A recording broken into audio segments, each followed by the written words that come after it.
സംസ്ഥാനത്തെ ട്രോളിംഗ് നിരോധനം ഇന്ന് അർദ്ധരാത്രിയിൽ അവസാനിക്കും. 52 ദിവസത്തെ ഇടവേളയ്ക്ക് ശേഷമാണ് വലിയ മത്സ്യബന്ധന യാനങ്ങൾ കടലിലേക്ക് പോകുന്നത്.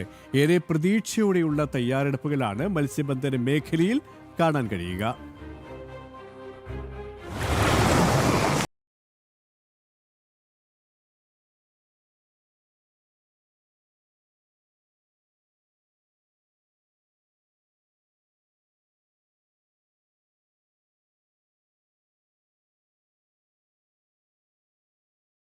കാത്തിരിപ്പിന് വിരാമമാവുകയാണ്. ട്രോളിംഗ് നിരോധനം കഴിഞ്ഞ് അർദ്ധരാത്രി വലിയ മത്സ്യബന്ധന ബോട്ടുകൾ കടലിലേക്ക് പോകും.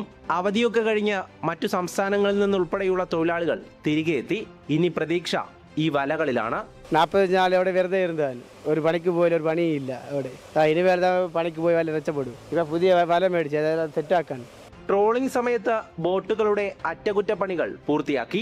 ഐസ് പ്ലാന്റുകളിൽ നിന്ന് ബോട്ടിലേക്ക് ഒരാഴ്ചത്തേക്കുള്ള ഐസ് നിറച്ച് യാത്രയ്ക്കായി ഒരുങ്ങുകയാണ് തൊഴിലാളികൾ. ചെറുവള്ളങ്ങൾ നാളെ ഉച്ചയോടെ മടങ്ങി വരും. വലിയ ബോട്ടുകൾ ഒരാഴ്ചയെങ്കിലും കടലിലുണ്ടാകും. ഇത്രയും നാൾ ആശങ്കയുടെ കാലമായിരുന്നു ബോട്ടുടമകൾക്കും. ചെറിയ ബോട്ടുകൾ 31-ാം തീയതി പോയാൽ 1-ാം തീയതി തന്നെ തിരിച്ചു വരും. വലിയ ബോട്ടുകൾ ഒരാഴ്ച വരെ കടലിൽ തങ്ങിയാണ് മത്സ്യബന്ധനം നടത്തുന്നത്. അതിനുള്ള ഐസും മറ്റ് സംവിധാനങ്ങളും പിന്നെ ഫുഡ് മെറ്റീരിയലും എല്ലാം കരുതിയാണ് ഞങ്ങൾ പോകുന്നത്.